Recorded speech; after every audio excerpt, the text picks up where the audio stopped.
You know, I'm recording this at 10:11 a.m. on Saturday, and my family's awake. All of them are awake, and they can all probably hear me because our walls are super thin, but I can't hear them because I have three different pairs of headphones on because I'm listening to three different stories. And I really should wait until tonight to record them, but I may have to wait work morning, and so I'm hoping my coworker will be like, "No, I'll just take it," since insert other coworker he has to drive everywhere is working. So yeah. Okay. A reminder that these stories, while they're not all connected, they're all like part of the same series. So yeah. Your bones are shaking in your skin by Poe_Tato2. Deku. Bakugo stared at him frozen. His face grew pale under the soot and dust it was covered in, and he looked like he'd seen a ghost straight out of the grave. The boy who was covered in starburst scars sneered, a million memories beat against his skull at the name. But he was better than that now. He pushed them away and locked them out. They couldn't touch him anymore. Bakugo would never be able to do anything to him ever again. He made sure of it. Or Izuku gets his long-awaited revenge, and all of Japan gets to watch it happen. Wind blew through Izuku's hair, tossing around his curls as he stood on the edge of the rooftop, surveying the scene below him. It was almost time. He'd thought that he would be nervous, but now that he was in the moment, a serial calm had fallen over him. His hands didn't shake, and his hand never faltered. Izuku knew that when he spoke, his stutter would be absent. Shouts and screams and the sounds of battle echoed from the streets below him. The Nomu were rampaging, destroying buildings, and injuring civilians. Izuku's cold green eyes roamed, and the screams made him feel nothing. Next to him, Shigaraki laid a hand on his shoulder, keeping one finger held aloft. "Are you ready for your boss battle?"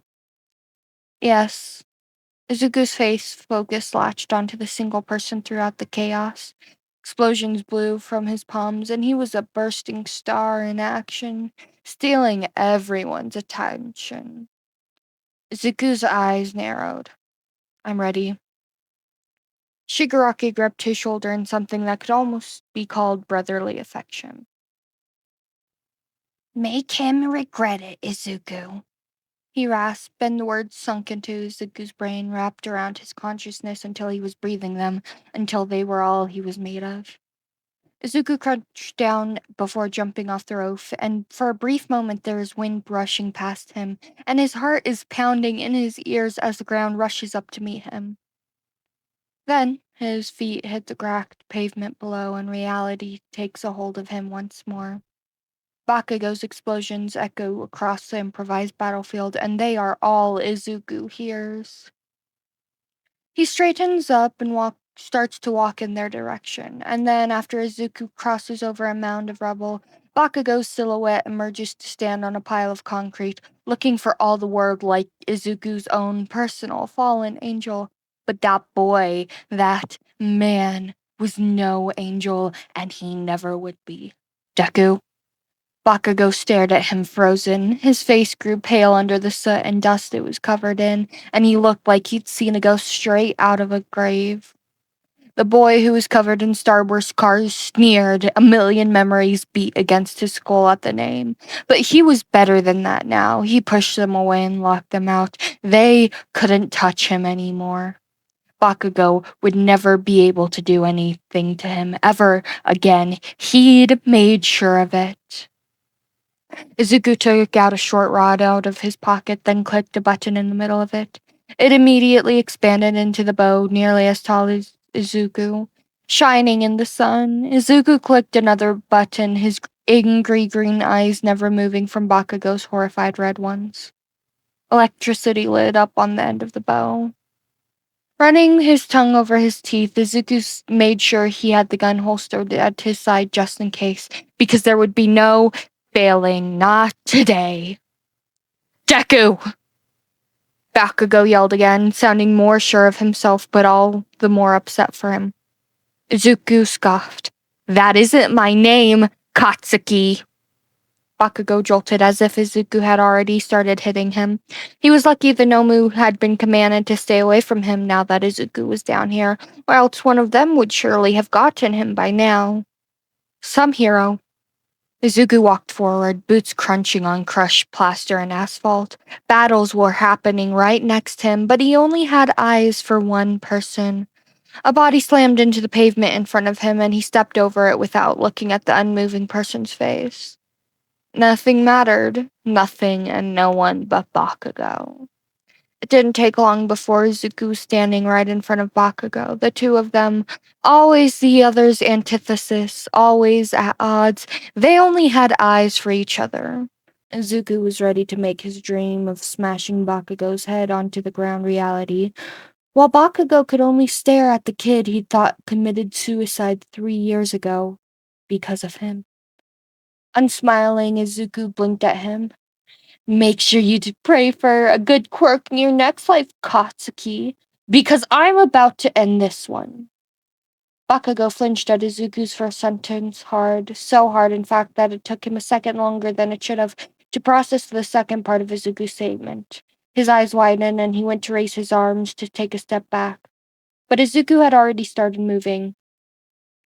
The electrified bow slammed into Bakugo's chest, and he spasmed, stumbling backwards, and barely managed to remain upright.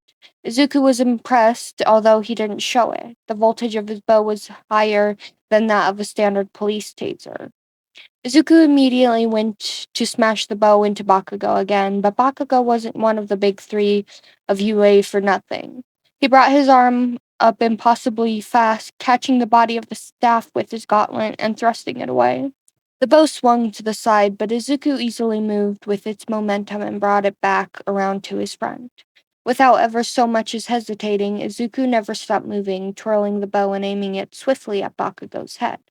Bakugo ducked, lunging to attack Izuku, explosions building in his palms. But they were but they were weak because Bakugo hadn't stopped staring at the visible scars on Izuku, scars that his hands had made. And Izuku accordingly rolled to the left. So their dance continued round and round in circles, equally matched in talent, but not equally matched in strategy. Only Izuku's gleaming eyes exposed how close he was to winning, but Bakugo was too caught up in the moment to see it, which is why Bakugo wasn't ready for Izuku to use the bow as leverage to leap over his head, landing behind him, where he immediately pressed the electrified end into the middle of Bakugo's back. Bakugo screamed. Izuku pressed harder. The smell of fried flesh accompanied the thud of Bakugo's body made when it hit the ground as he passed out. Izuku turned to the rooftop he had initially jumped off of and raised his arm in a wave. Immediately, one of Kurogiri's portals opened in front of him, and Izuku grinned, and it looked nothing like Deku's had once long ago. Grabbing Bakugo's leg, Izuku walked into the portal, dragging Bakugo with him. Right as he got the both of them through the portal, he heard the panic shouting close by, calling Bakugo's hero's name. However, they didn't even get close before the portal wing closed. In the darkness of their base, Izuku grinned at Shigaraki, who was waiting for him. Time for your character to level up. Is this thing on? Testing, testing.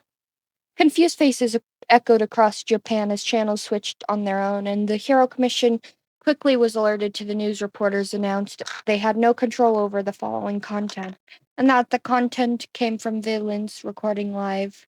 A black screen flickered around and a close-up of somebody's face quickly zoomed out as they backed away from the camera. There we go. A freckled face was beaming at the camera. It would have been cute were it not for the background, which looked to be some sort of empty warehouse, and the fact the kid's face was gone, with heavy bags under the eyes and scars riding up on his cheekbones. Hello, Japan! Most of you haven't met me, but you've probably at least heard of my brother, I'm sure. The kid, maybe 18 at most, moved aside, lank green curls swishing on his head as he tilted his head off at someone off camera. Seconds later, a sickly looking figure shuffled onto the screen, burning red eyes staring into the camera lens through the embalmed hands fixed on his face. People watching gasped, hands covering their mouths. Leader of the League of Villains, for those of you who are bad at remembering faces, the kid adds, still cheerfully as if he's talking about the weather. Anyways, I'm Shigaraki Izuku, and I have something special to show everyone tonight. The kid is nearly bouncing where he stands, thrilled, and more than one viewer finds the contrast too sickening to look at and has to glance away. At UA, half of the teachers are scrambling, trying to trace the signal, trying to contact other people to help, while the other half is watching the broadcast with tense grips on their chairs. It's been 24 hours since Bakugo went missing. Tonight is a bit of a 3-in-1. The kid, Izuku, hums. A bit of an advertisement, then a speech that your heroes will call propaganda, and of course, my favorite. The kid looks up at Shigaraki and the nation gulps. Shigaraki lifts the hand off his face so the camera can see his expression splits into one of the most terrifying smile viewers had the misfortune to witness. Revenge! Shigaraki rasps, and the heroes grow frantic. Zuko claps his hands. Yeah. So let's start with what do you think, Tomoni? The speech. The older Shigaraki waves his hand to signal Izuku to go ahead. Heroes watching stare in bafflement as they hear Shigaraki tolerate the endearing name of Tomoni. Speech it is! Izuku begins to pace the short length of the camera's width back and forth, sometimes stepping out of view for a moment. Okay, Japan, let's start with a hypothetical. You're on your way to work when you hear the sounds of a fight from an alleyway you're about to pass by, and you decide to take a peek. Izuku makes a shocked face at the camera. Oh no! There's 3 kids beating up on another one who's curled up on the ground to protect their ribs and head. Izuku hums, most important part of the body. Pouting at the camera, Izuku waves forward someone off screen. To make this more hypothetical, more interesting, we have some volunteers to answer. 3 league members all walk on screen, each of them escorting an unknown person in cuffs and blindfolds, then sits them down in a row. Only heroes and the police can immediately recognize they're all in quirk-canceling cuffs. Person A, you get to go first, Izuku cheers, gently pulling a blindfold off the young woman's face. The woman has a heteromorphic quirk, and the edges of her face are covered in beautiful shimmering scales. Her nose is flat and is more of a bump with 2 slits, while her skin has a blue tint to it as well. Gills flutter anxiously on her neck, and she doesn't have any visible ears. Okay, so you remember the scenario, right? Izuku asks her cheerfully, and she inhales rapidly for a few seconds before nodding. Great. Okay, so first I want you to tell me what you would do next, Izuku says, kneeling down to crouch on his knees next to her. He's looking at her earnestly, like what she thinks really matters to him. The heroes are frozen, all too aware there will be a right answer and wrong answer. Uh, um, the woman inhales deeply, clearly trying to keep her emotions in check. Uh, I would yell something, probably try and scare them off, so I could check on the kid on the ground. Izuku listens patiently throughout her stuttered response and beams at her when she finishes speaking. Pretty good answer. Now, let's say you knew, it doesn't matter how, that the kid they were beating up was quirkless. What would you do then? Something gets harder and darker in Izuku's tone when he says the word quirkless. And the woman notices if her visible tensing is anything to go off of. But when Izuku still waits patiently, she relaxes marginally, her eyes darting to look at Izuku, then the floor. Uh, I would still check on them if that's what you're asking. The woman shuffles from where she's kneeling on the ground, then surprisingly speaks again. I, I, I would also try and see if I could help because the other kids were probably bullies.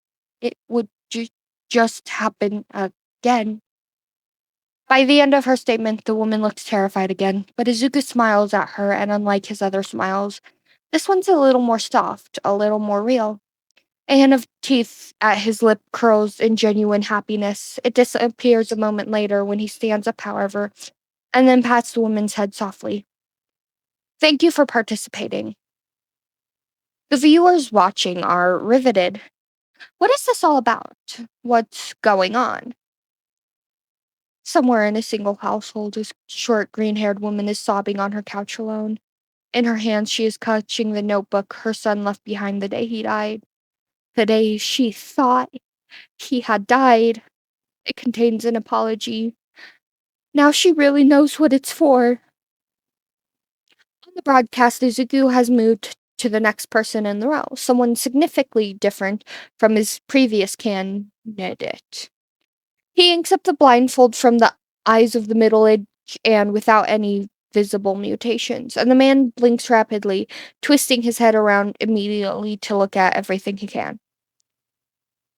Okay, person B, hope you were paying attention, Izuku says, but his tone is different. The cheer, it sounds forced. Do you remember the original scenario? The man licks his lips. Yeah, I remember. Izuku does not kneel down. So what would you do? The word sounds like a threat, and everyone watching is afraid to see this child in action. Yell at the punks or call for a hero? The man says after only the briefest hesitation. Many of the people watching questioning the wisdom of mentioning going to heroes while in villain captivity.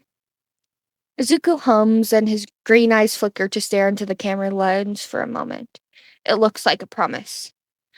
And if you knew the victim was quirkless, would you still call for a hero?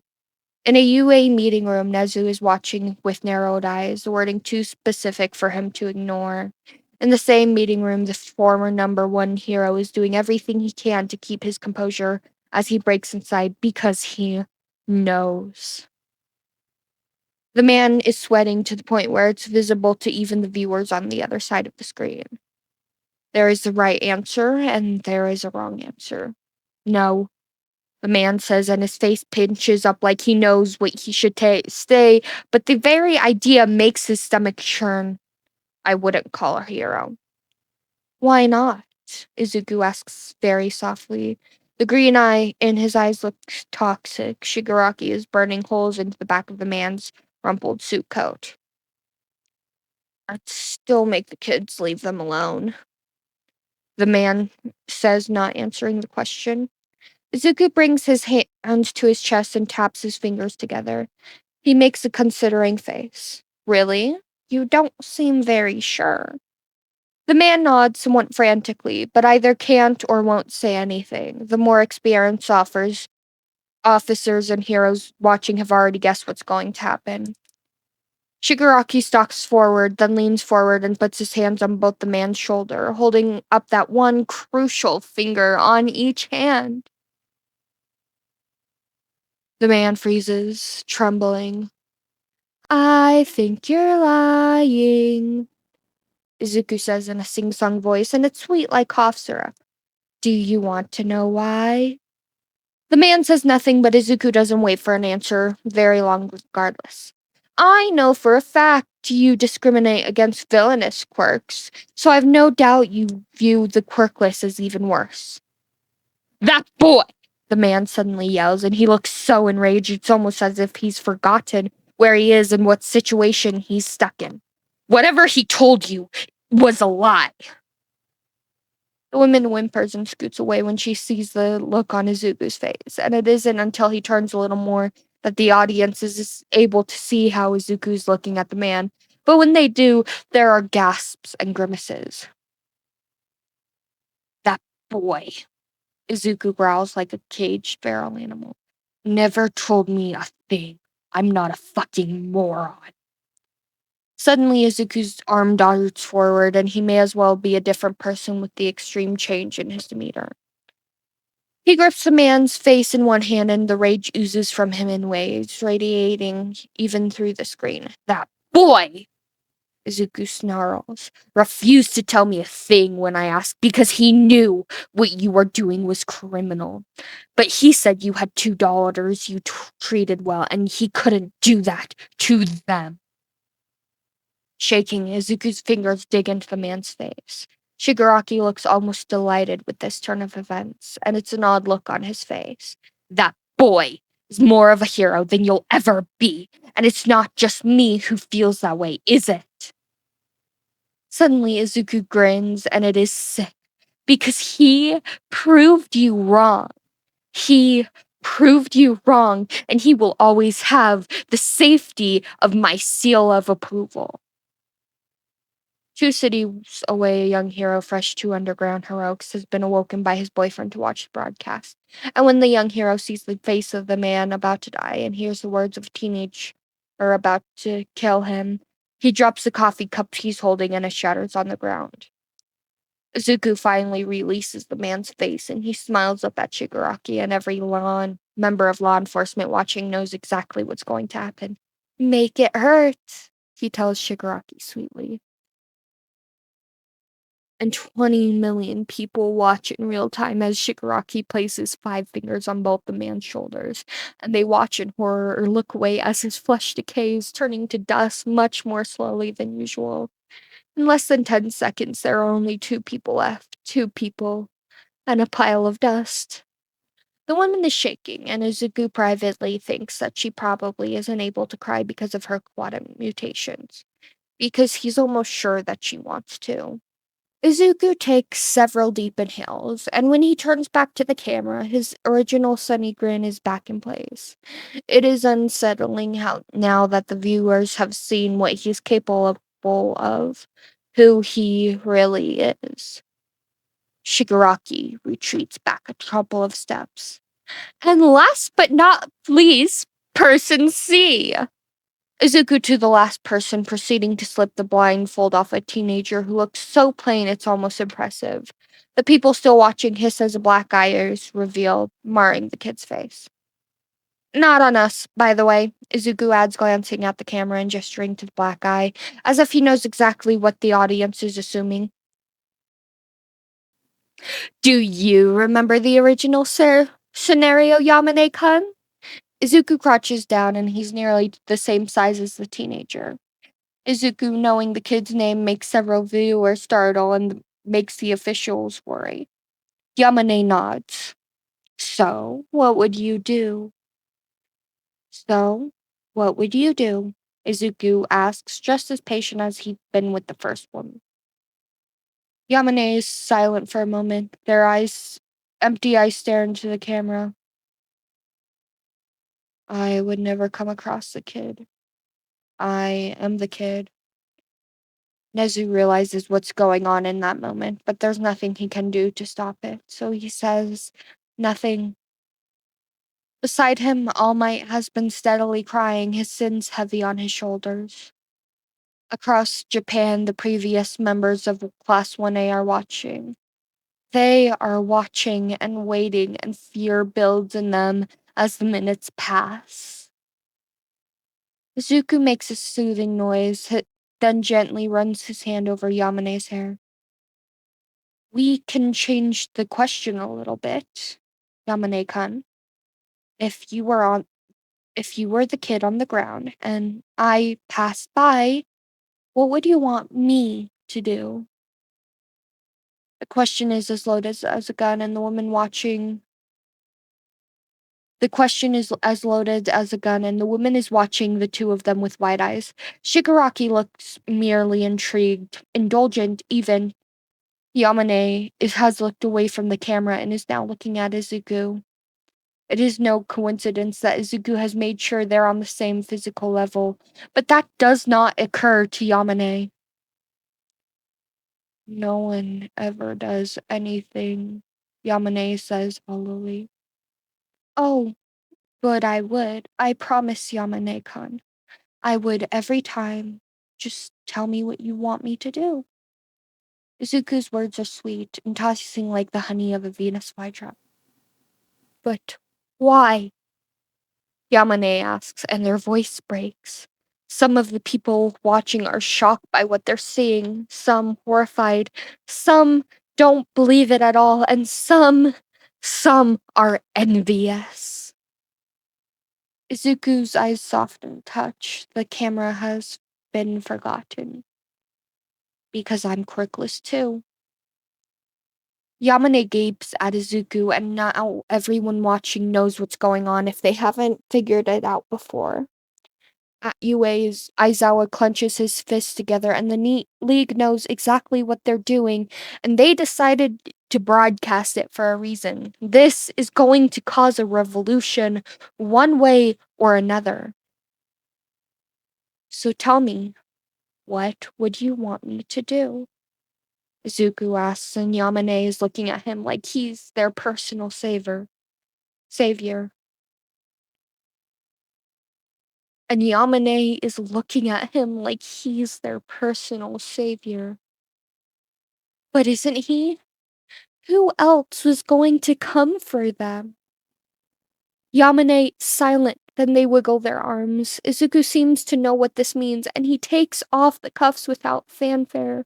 Not that they were doing anything. Both sides of the screen are silent as Yamane unzips their jacket, then shrugs it off. Once it off, the more tender-hearted viewers have to leave the room, unable to take it, because Yamane's arms are covered in injuries, are covered in burns and scabs and bloodied bandages and scars on any visible skin. There are bruises that decorate their skin like freckles, and there are bandages peeking out of their shirt. Izuku lays a hand on Yamane's knee, conveying an understanding, and most of the people watching are shocked when Yamane looks at Izuku with eyes that are finally filled with an emotion. In a sick twist of fate, Yamane's eyes are filled with hope. I want them to hurt like they've hurt me, Yamane says, and Izuku smiles at them, then leans forward for a gentle embrace. The fact that this is being broadcast to the entirety of Japan seems to have been forgotten. They will, Izuku promises.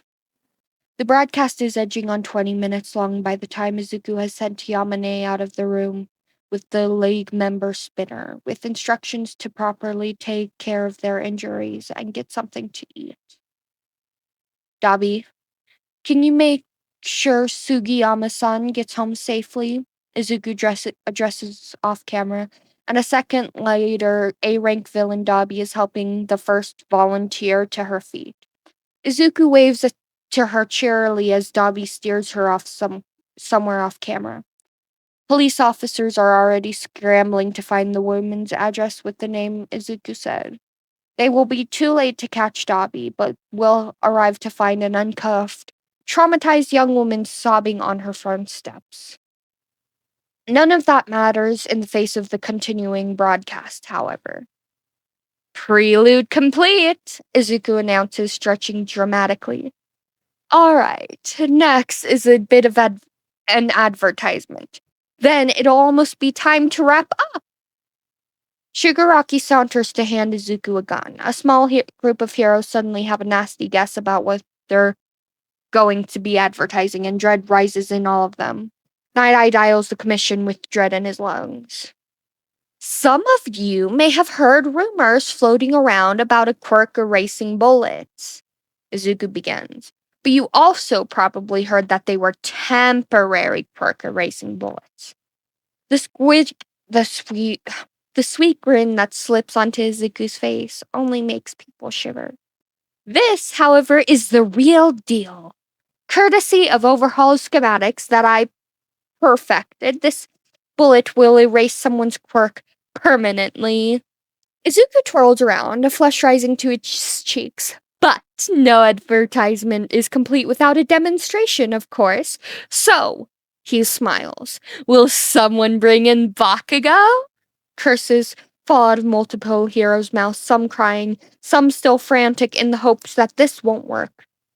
Nezu watches grimly, silent. Compress waltzes onto camera, dragging Bakugo behind him, who is stumbling and showing all the classic signs of having been drugged. Izuku frowns at the sight. Do we have anything to clear this up? I want him coherent so he knows what's happening. It'd be sweet if it wasn't so fucked, some viewers feel. Compress mutters something, digging through his pockets before eventually coming up with a mysterious pill he pops into Bakugo's mouth. There's a couple seconds of lag while Bakugo just blinks sluggishly, but soon his blinking speeds up and he starts twitching. It's working, Compress announces. In a suspiciously convenient short amount of time, Bakugo is fully conscious, looking around, quickly cataloging his situation before freezing his eyes on Izuku. His brain is very obviously recalling the last events it can remember. Izuku doesn't give him any time to catch his bearings. Okay, Katsuki, Izuku says cheerfully, making Bakugo flinch. Hopefully you know you can't win between all of us, so don't try and fight back and just make a mess, okay? Izuku barrels forward, ignoring the way Bakugo's eyes catch onto the camera, widening with horror. Okay, Okay, well, I need.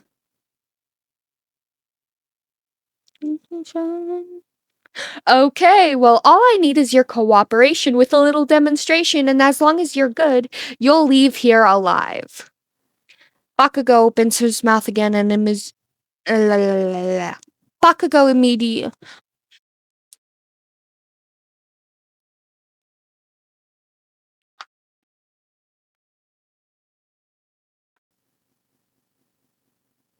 Izuku barrels forward, ignoring the way Bakugo's eyes catch onto the camera, widening with horror. Okay, well, all I need is your cooperation, and with a little demonstration, as long as you're good, you'll leave here alive. Bakugo opens his mouth again, but Izuku immediately holds up a hand. Don't ruin my momentum, Katsuki, please. Now all you have to do is a single explosion. We're just showing the audience your quirk. You should have no problem doing that. The subtle barb does not go unnoticed by. Don't ruin my momentum, Katsuki, please. Now all I need you to do is a single explosion. We're just showing the audience your quirk. We're just showing the audience your quirk. You should have no problem doing that. The subtle barb does not go unnoticed, and Bakugo's face rapidly twitches, obviously trying to come up with a plan. With something. Shigaraki hovers on one side and Compress on the other. Dabi is behind the camera, grinning next to Toga. This is not something he can win. Gritting his teeth, Bakugo raises a hand, palm aimed up, and blasts a single explosion. Izuku looks thrilled. Perfect, thank you. Did everyone see that? Works perfectly, doesn't it? The next three things will happen in very quick succession, and later this is part of. The next three things will happen in very quick succession. Success, la la la la la la. The next three things will happen in very quick succession. Succession.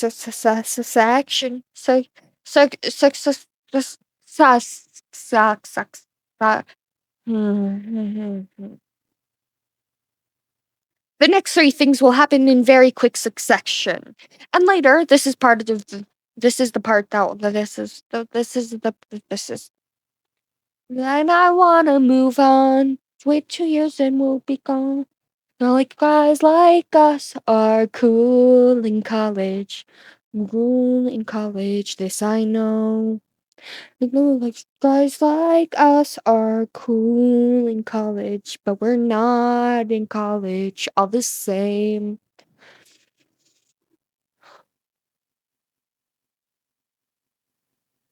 The next three things happen in very quick succession, and later this is the part that will be rewatched most. Izuku pulls the gun from his waistband where he tucked it, releasing the safety in the same moment. As he's doing this, he looks directly into the camera and says happily, Part 3, Revenge. Then Izuku turns and doesn't waste a single moment before aiming down and shooting Bakugo in the leg. Bakugo yells, knees buckling. Izuku's grin twists and deforms into something wrong, something rotten. This is the first time people truly believe he is Shigaraki's brother. They both wear the same demented smile after others' suffering. A deal is a deal, Katsuki, Izuku says, and then turns to wink at the camera.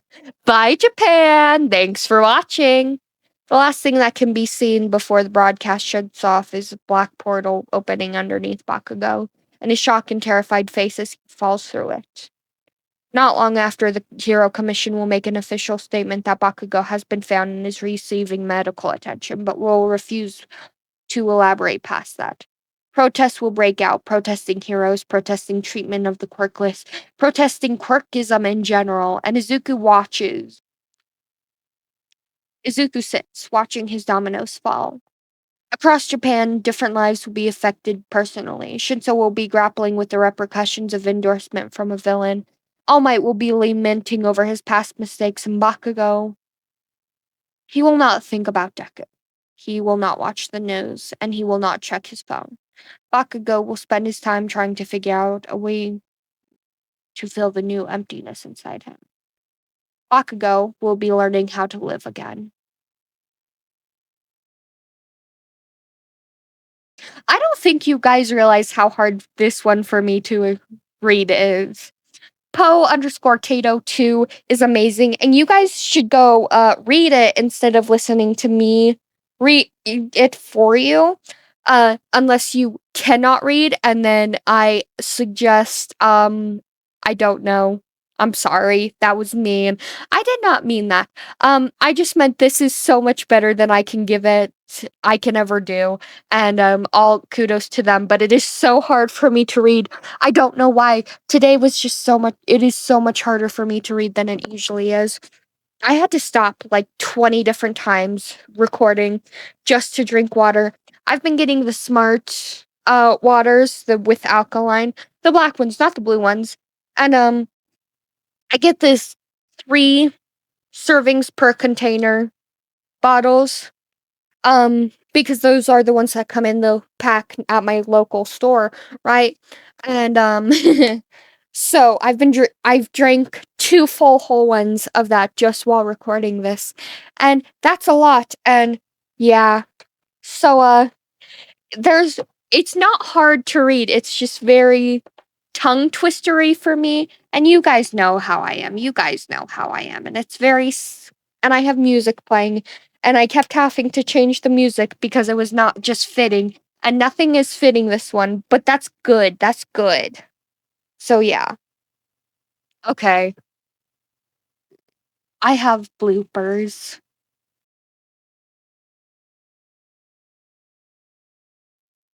Izuku immediately Izuku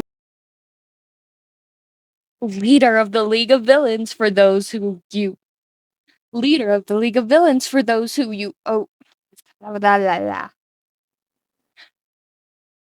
blah. Then sits them down in a row. Only heroes and the police can immediately recognize they're all in quirk canceling cuffs. Quirk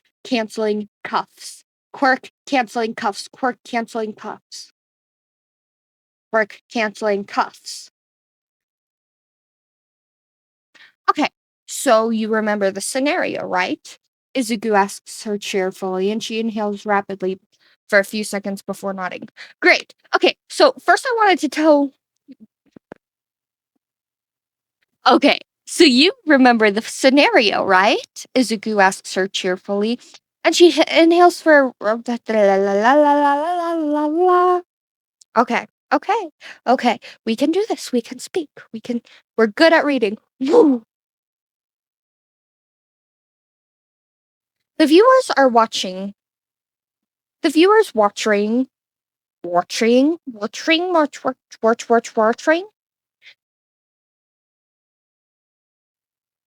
in a UA meeting room. In a UA. Do you remember the original scenario, Yamane-kun? Hold up. How to pronounce Yamana? Yamani? Yamani? Okay. I was so off. Yamaning. Yamaning na. Yamana na na na na na na na na na na. But why? But why? But why? God damn it! Do it!